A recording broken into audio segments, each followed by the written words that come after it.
We tend to think that we can evolve fast because of trauma and that the trauma is the root of all the courage and all the transformation. But I don't believe it has to be that way. Trauma is simply a painful challenge. As a woman, I didn't have the guidance and I also didn't have the protection because my father was not very present. So lacking protection means I allowed self-disrespect. And that creates trauma at an emotional level and in the tissue, right? Allowing inadequate men approaching my life, inadequate men accessing my temple. So then everything affects the self-esteem and the decisions. So it's all a ripple effect of those bad decisions, and it takes a lot of time to heal. I could have, instead of spending 15 years healing, I could have spent 15 years creating. So if trauma was the root cause of creation, of evolution, then we would purposely traumatize our kids, right? Let's say, if I say, oh, if you go through trauma, you're gonna upgrade yourself. That's gonna be a big challenge. Then I just traumatize my kid for him to be great. No, that's not what we want. We know that the less trauma, the more possibilities, opportunities, and potential there is. When there is a trauma, you go down, you go backwards, and then you have to do extra effort to come back where you are supposed to start. In my neighborhood, many people had got kidnapped, even entire buildings. So let's say a building of 12 stories, 12 floors, they would kidnap in one single night all of the people living in all the apartments. And of course it was done in collaboration with the police. So I lived in one of the most dangerous cities back then. Not anymore. The situation has improved a lot because we exported the criminals to Peru, to United States. But so this is when we made the decision. We have to move from Venezuela because it's not anymore about money. It's really about keeping your life. This is why we left Venezuela. I think she would be very proud. She would be like, oh, she's healing my lineage. She's building from my ashes, maybe. My guest today was born in Venezuela, a country so dangerous she was kidnapped in her own neighborhood. She lost her mother at 14, turned to drugs, crossed 4 countries alone. She raised a son as a single mother and rebuilt her entire life from scratch. She's a botanist, a nervous system practitioner, a musician, and the granddaughter of one of Venezuela's most famous feminist guerrilla fighters.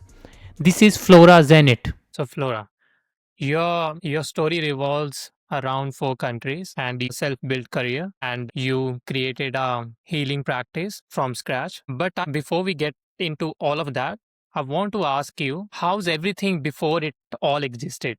What was the starting point in your story? In my particular case, it started with trauma, but I do believe that there's no need to start in trauma. So I tried to answer in a short way, but I want to say this. We tend to think that we can evolve fast because of trauma and that the trauma is the root of all the courage and all the transformation. But I don't believe it has to be that way. Trauma is simply a painful challenge. I believe we evolve through challenge, not through trauma. But in my case, I went through a lot of trauma, family trauma, emotional trauma, somatic trauma. So basically, mainly loneliness and lack of guidance in the most important years, which is when you're a teenager. So my mother died when I was 14. My father was not really around. I was not in touch with my femininity and I turned to drugs. I was sexually abused a couple of times. And then I was also later on very sick in a body level. So I was having stones in my kidneys. I was having heavy premenstrual syndromes. I was just very sick for being so young. And so the first level of improving was physical level, purification. That was the first level. Through plants, through ethnobotany. I was studying botany at college, but I also was studying permaculture, natural organic agriculture, and the use of plants. So that was the first step. Okay. Can you discuss more about what's the traumatic thing happened to you? Okay. So If you are willing yeah, to share. Yeah.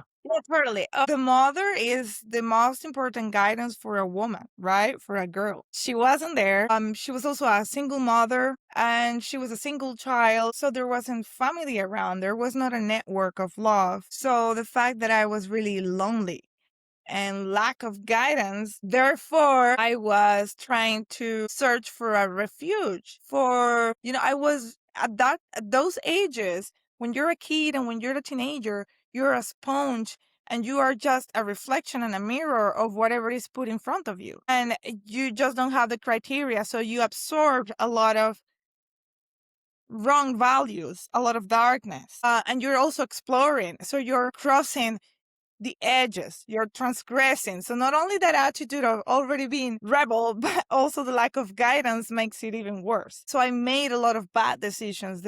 Just the fact of taking drugs made me, sleep in the streets when I was young, hang out with wrong people in the wrong moments that are doing wrong things and they are losing their lives, they are losing their opportunities, they are losing their time. So that is just exploring the darkness. Right? As a woman, I didn't have the guidance and I also didn't have the protection because my father was not very present. So lacking protection means I allowed self-disrespect, and that creates trauma at an emotional level and in the tissue.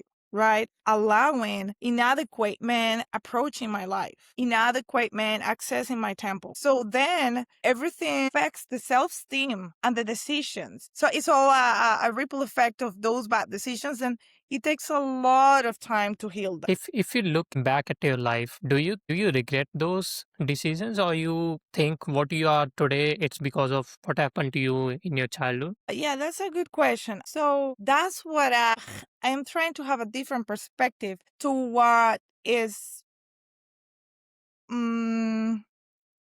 mostly said out there, which is I don't regret what happened to me. I don't regret the decisions that I made because that made me today what I am. I think there's another way to see that. I think, yes, there were traumas and challenges, and I took bad decisions, and that made me evolve at some point because I had guidance, right? I searched for mentors, gurus. So I was forced to look for the light to diminish my suffering. That is right, because it was a big challenge. So I had a big challenge that I had to overcome. And yes, it brought me to where I am here. But I'm not proud of those decisions. I'm not proud of that trauma. I wouldn't go through that. I wouldn't choose to go through that again because I believe if I didn't have that trauma and those challenges, I could have, instead of spending 15 years healing, I could have spent 15 years creating. So if trauma was the root cause of creation, of evolution, then we would purposely traumatize our kids, right? Let's say if you go through trauma, you're gonna upgrade yourself. That's gonna be a big challenge. Then I just traumatize my kid for him to be great. No, that's not what we want. We know that the less trauma, the more possibilities, opportunities, and potential there is. When there is a trauma, you go down, you go backwards, and then you have to do extra effort to come back where you are supposed to start. And from there, continue. I don't know if I answered your question. You lived in 4 countries, yeah? So Costa Rica, India, Venezuela, and United States. Yeah, in India, I was only for 6 months one time, and then 2 more months. So it was in separate times, but I know the country well. So you lived in these 4 countries. What were you searching for in 4 different countries? Yeah. So Venezuela, I was born there. So that was a previous decision. Then Venezuela is an incredible country. It is blessed with so many ecosystem. It's called something like mega diverse, just like Costa Rica. So in a small territory, you have many different ecosystems. In Venezuela, you have peaks that have snow all year long, but they're just small peaks, right?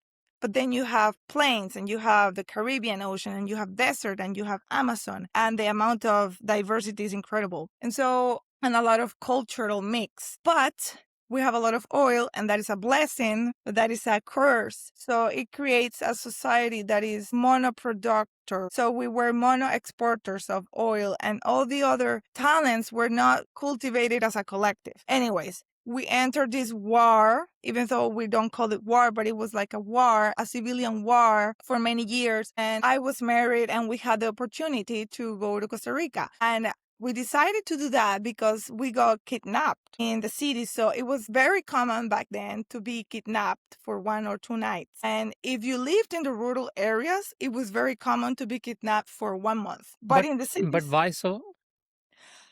it was the strategy of the criminals back then. So there were gangs, organized crime, interconnected with the police. And, I believe that is the way that the government finds to control the middle class population. So they just unleashed the criminals, and suddenly you have such a high crime rate that the middle class population is afraid, is limited, is in this state of fear. So we got kidnapped.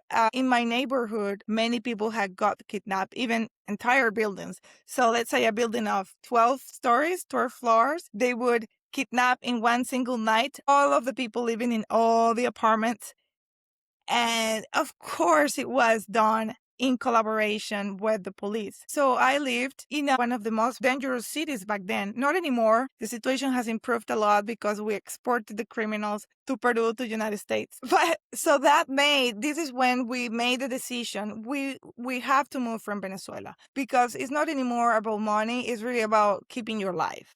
This is why we left Venezuela to Costa Rica. We chose Costa Rica because it was tropical. It was easy for us to get like legal paperwork, much easier than in United States, let's say. So I was married back then, and we chose Costa Rica. It is a peaceful country, diverse, full of lush nature, similar to our house, in a similar cultural context. So we moved there, and then we recreated our lives there. And the Costa Ricans are super welcoming, and I had my son there. And unfortunately, I divorced there, and I raised my son as a single mother in Costa Rica. I moved to the beach where there was a lot of nature and you didn't need a car. So I was in an area that is the South Caribbean, and the jungle kisses the beach. So it's like Kerala. It's like super green and it kisses the ocean. And there were many schools, many mothers. You only need a bike. So I had a very good life there. Before that, by the way, I went many times to India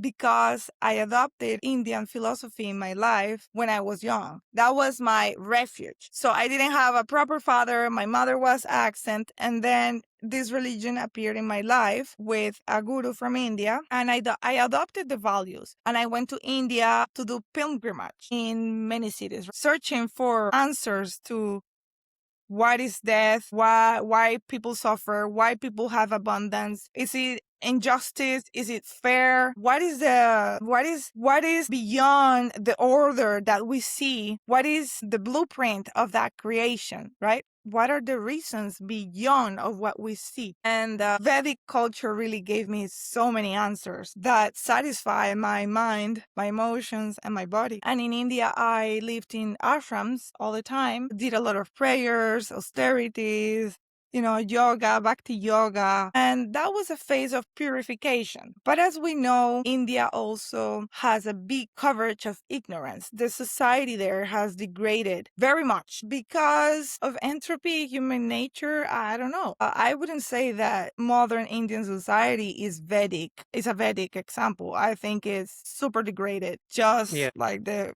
Western countries or even worse. So, but there's still jewels there. But I have a question. When you're living in Costa Rica, you went through divorce and you have your son. What made you ask these questions and then move to our country and seek for these philosophical things back in India? Yeah, no, the India chapter was before going to Costa Rica. Yeah, sorry. I went the first time to India when I was 18. So I went to Spain. I met my guru there. I did some travel through Europe. Back in the day, I remember it was so safe. I went hitchhiking from Spain to Germany and then to Italy. It was really fun. And then I took an airplane to India. So I was young. I was young Okay. when I did all of this. And that settled, that gave me the framework of my life, the values of my life. Even though I don't practice Hinduism per se right now, a lot of my values in life come from there. And really saved me because I stopped doing drugs. I stopped having doing promiscuity. I stopped eating meat, even though I'm not vegetarian anymore. But all these important values of purification. Yeah, after Costa Rica, in that town where I was living, it is very touristic town, very small and very easy to live there. Not only because of the tropics, but because everything is easy. Therefore, there's a lot of single mothers. It attracts single mothers because single mothers can do their living and have their kids in a safe and natural environment. But this has a counterpart, which is because there's a lot of single women and strong women, you have weak men. So that's the polarity that happens there. That's the dynamic. It's a town full of party, a lot of enjoyment, and not so much spirituality. People taking psychedelics, a lot of psychedelics, but I think anchoring spirituality and morality is difficult in that town. Everything is very hedonistic. It's all about pleasure in the senses, and everything is easy. A lot of white women with black natives or Indian natives, a lot of mix. And even the societies there, the indigenous societies from that town are matriarchal. Their lineage is matrilineal, which means women inherit the right of land, which is not very common. So that being said, it was difficult for me to find a proper partner and to find a role model for my son, to find somebody that could help me raising the kid. Even though I had a supportive community, it's a community where everybody's kind of disabled because if you have many single mothers, the polarity is disrupted. The values that you're giving the children are disrupted. And so I was embedded in that, and I can see how that affected me, my relationship with my son, and my loneliness. And so uh I started to do even a deeper work on spirituality, but I would reach outside.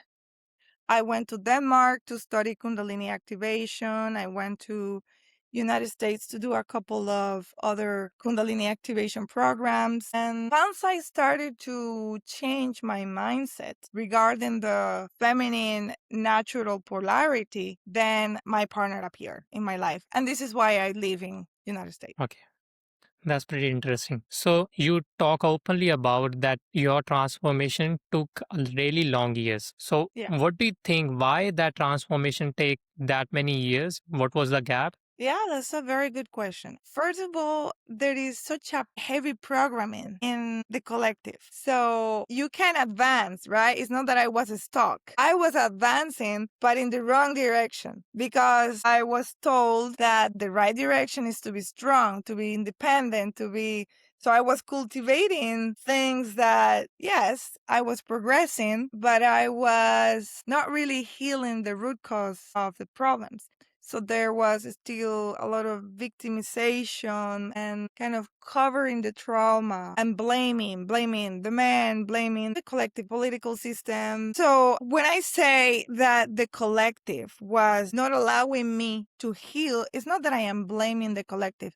It's because I was brainwashed and I couldn't tap into my own truth. I was trying to fit in these values that are, to my understanding, wrong, and they never satisfied me. They never brought me peace. But I was still a meditator, so it's never black and white. It's not like that I am full darkness and then full light. It's a mix. So I was a meditator. I was avoiding meeting my darkness, accepting my darkness. Wasn't being honest with myself. I was ashamed. That's a big one that comes to my mind. Let's say I was ashamed of wanting a partner. It is like amongst women saying, "Oh, I need a partner."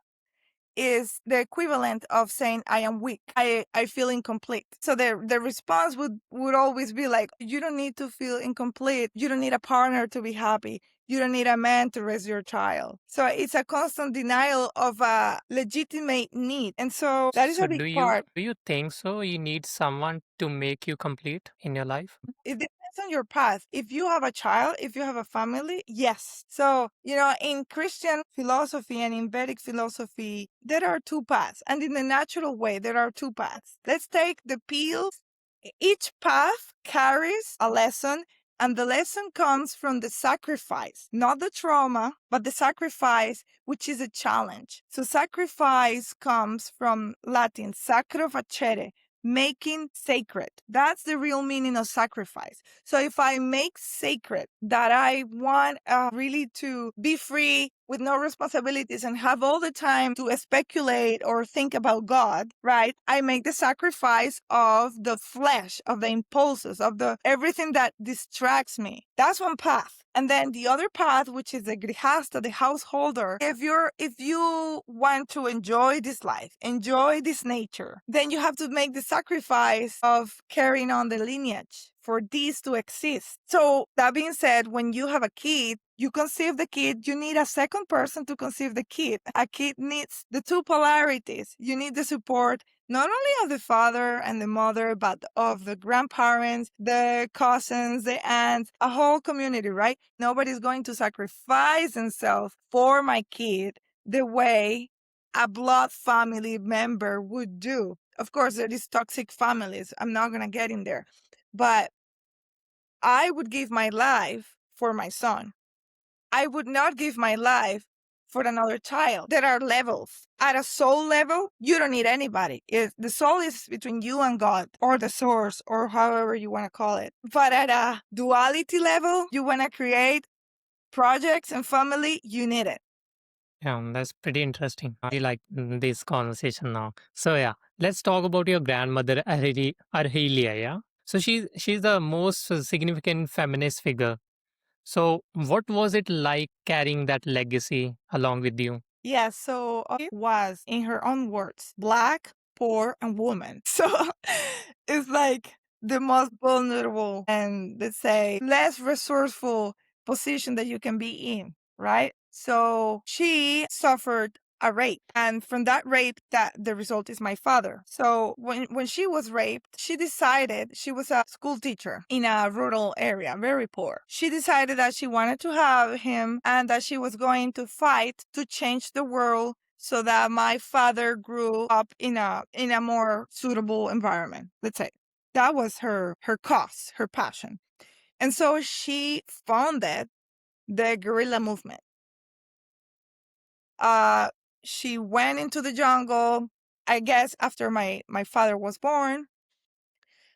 uh and I think she had a lot of women supporting her cause because my father was raised by many women, different women. um she was living in the jungle with arms and fighting, and they would kidnap people. It was not fun, it was war, right? And my father didn't know who his mother was until he was like 10 or 12, because he couldn't say it.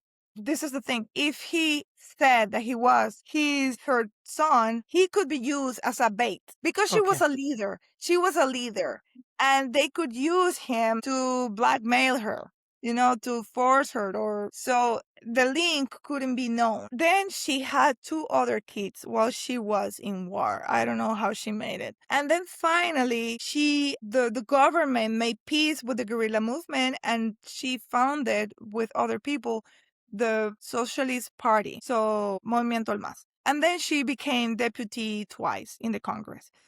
So she has a long political story, and she died. When she died, she was actually poor. She was still poor, so she never really, she was not corrupted. But I have to say, she decided to be the man.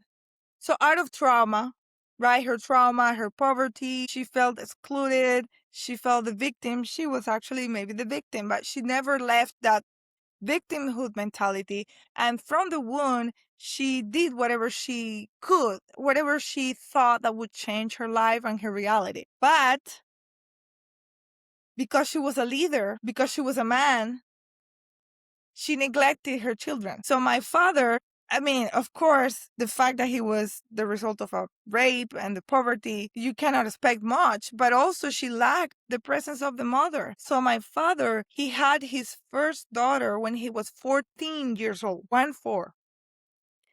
He didn't take care of that child, right? He was promiscuous. He was a womanizer his entire life. He had no sense of responsibility because embedded in his mind, and this is still the day, till today, he thinks women are strong. Women are stronger than men. So my father is a pure feminist and he believes in the power of women.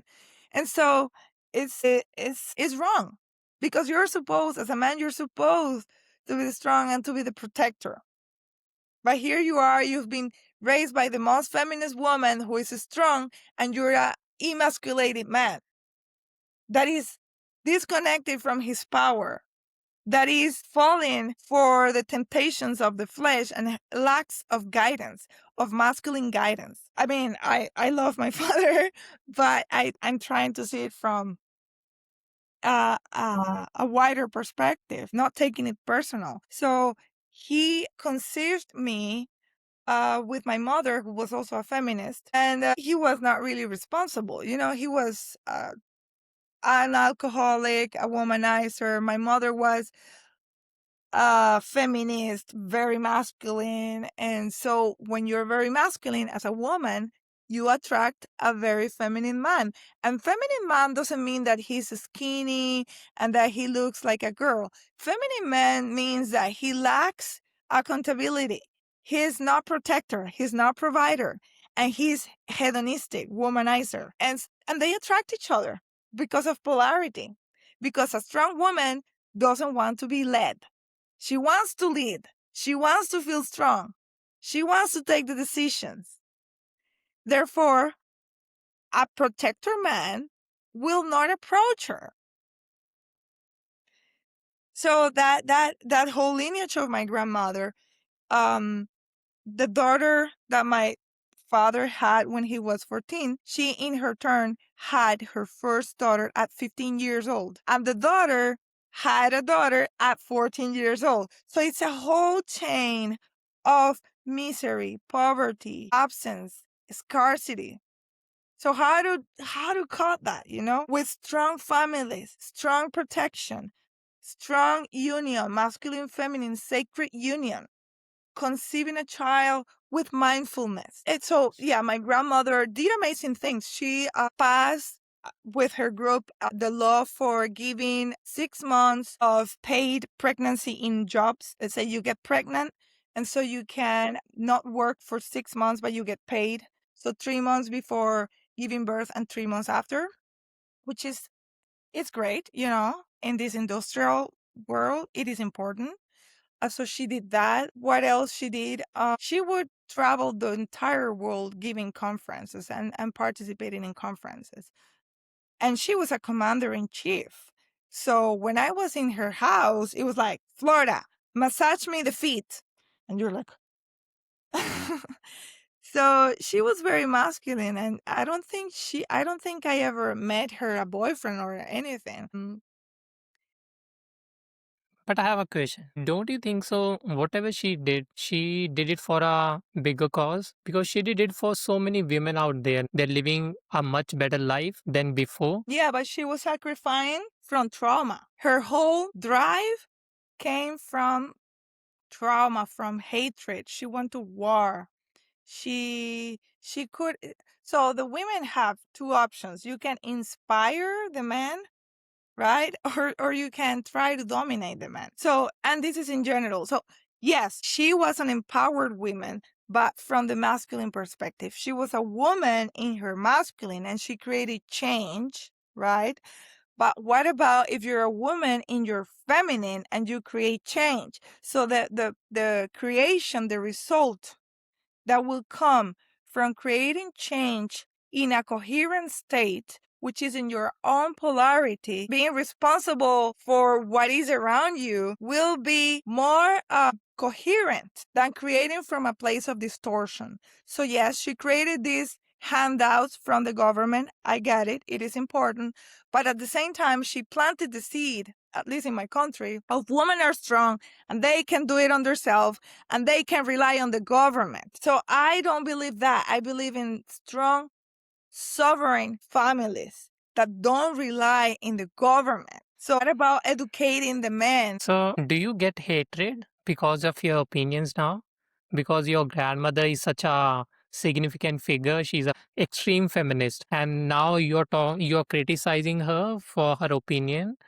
Do you get that hatred from your family, from the community? That's interesting. So I speak in English, and in Venezuela, not everybody speaks in English. So I don't live in Venezuela since 15 years. I haven't been there. I haven't had the opportunity yet, but I will, to speak openly about what I think about my grandmother and her legacy. It's not black and white. It's not that she was bad. She was the result of her circumstances and she did the best, but she acted from the wound. She didn't act from coherence, from being healed.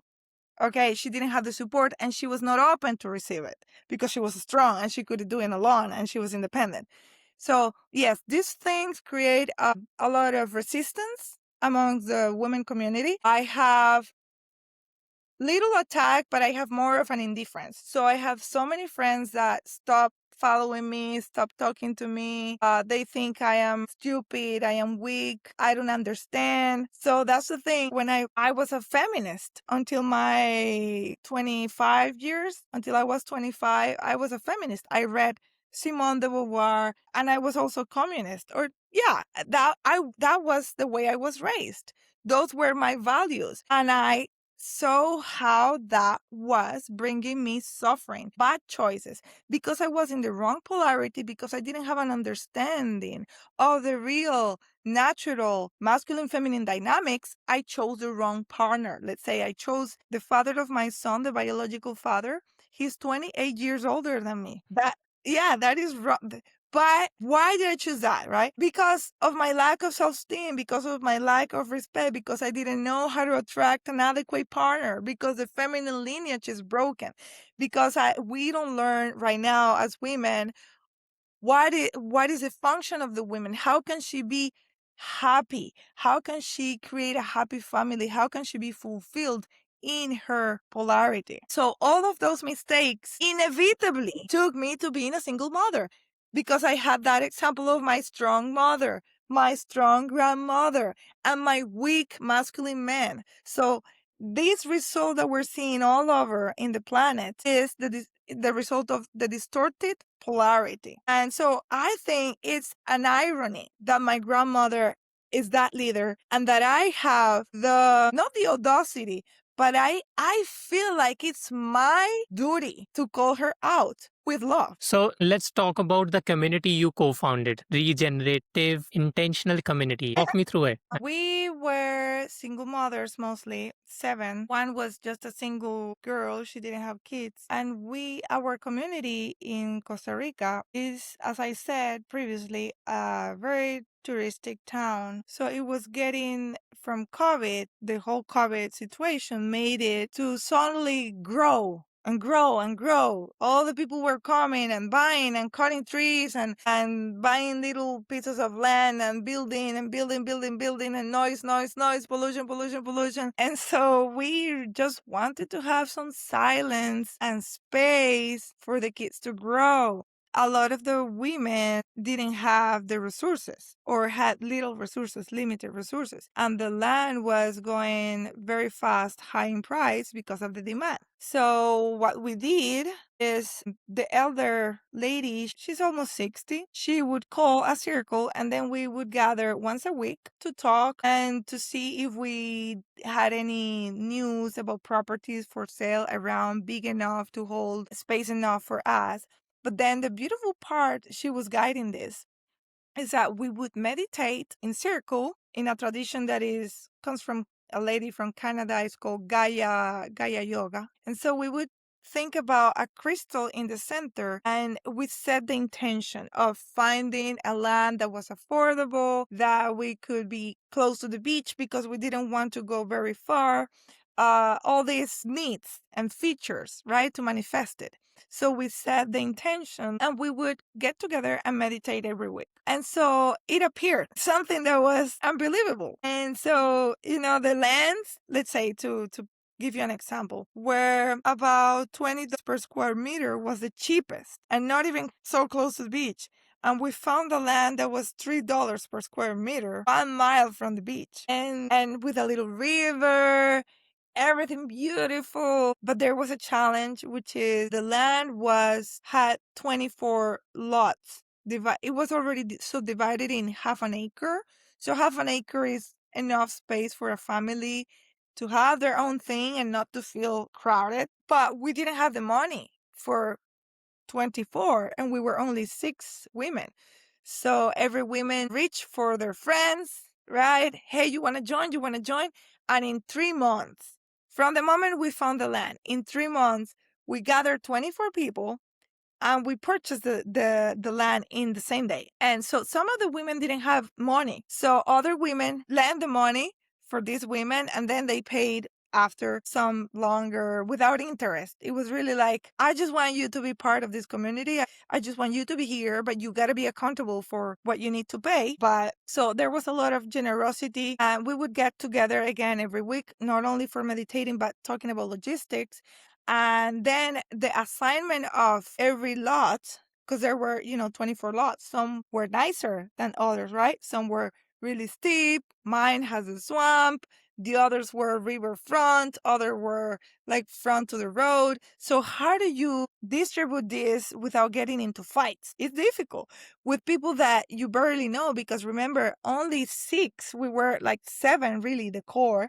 And then the others were friends of friends. There was not such a profound connection, but it went smooth. So we did it with self-acknowledgement of who actually put more effort. And those who put more effort were able to choose first. So everything went really smooth. We purchased the land, and then there were conflicts regarding the rules, regarding all of this stuff, right? But we manage it well, because when you choose a community, just like when you choose a wife or a husband, you're choosing the person that you're going to have conflict with. So when you're seeing the person, you're like, I am going to have conflict with this person. Is this person able to handle the conflict? And so is this person emotionally intelligent, emotionally available, emotionally mature enough to handle a conflict in a respectful way?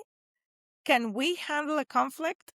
So this is how we chose essentially our core friend group. Of course, we have different views in many regards, but the core principles, the core values were aligned. Silence, space, organic. We didn't want any pesticides, right? We didn't want more than 1 house per lot.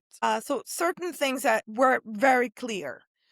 So it works still there. I have my farm there, but it transform a little bit because some of these people that I'm saying that they were not the core group, they clashed, and they eventually sold their land. And other people more aligned came. Now, this community is not co-owned, right? There are communities that they buy a land and they all own the land. And maybe they have personal space and they have communitarian space. Maybe they share the kitchen. And those are the tribal ways, right? I think at this point, it is very difficult to carry on a project like that because we're very different nationalities, different language, especially in Costa Rica. It's a very international, multicultural country, different upbringings, different habits. Some people take drugs, some people take alcohol, some people don't, some people meditate, some people like to eat meat, some people were very, very different. Trying to force unanimity in every aspect of your life is only going to give failures. So I think this system where everybody owns their land, but we have a common agreement works better than trying to co-own the land. I think it's difficult. I know some communities in Costa Rica. I was invited into participating in these communities, but I don't see them working. I don't see them progressing. It's very utopian from my perspective. That's incredible. I think building a community is one of the hardest thing, and I think you build it is commendable. What challenges you are still going through? Ah, what challenges am I going through right now? So now I have the challenge with my husband. He is building a little farm in in Colorado. So Colorado, yeah. yeah, in Colorado. So he just finished the irrigation. It's so different from the tropics, especially from the rainforest. I was living in the rainforest for 10 years, right? Building this community where you plant the sticks and they grow with the rain. So in Colorado, you have the 4 seasons. It's been very challenging, a lot of learning from me. Also, preparing myself to speak in the tech talk stage. Yeah. That's incredible. When you are planning to do it? Well, I'm just in the phase of applications. I already have my talk script, let's say, finished, but the applications can take anything from 3 months to 6 to 1 year because it really depends on when there is a spot available in the different areas. I'm working every day on it. Yeah, that's good. So the last question is, if your grandma is looking at you right now, what would she say seeing your life now? Wow, what a beautiful question and what a beautiful way to wrap. I think she would be very proud. She would be like, "Oh, she's healing my lineage. She's building from my ashes." Maybe. Flora Zenit's healing practice, Lotus Activation, is at Lotus Activation CO. Link in the description. And if the conversation made you think differently about the stories you have inherited, share it with someone who needs to hear it. Part 2 of this conversation is coming next week. Flora goes deep into the nervous system, trauma, silence, and exactly how she rebuilt herself from the inside out. Subscribe so you do not miss it.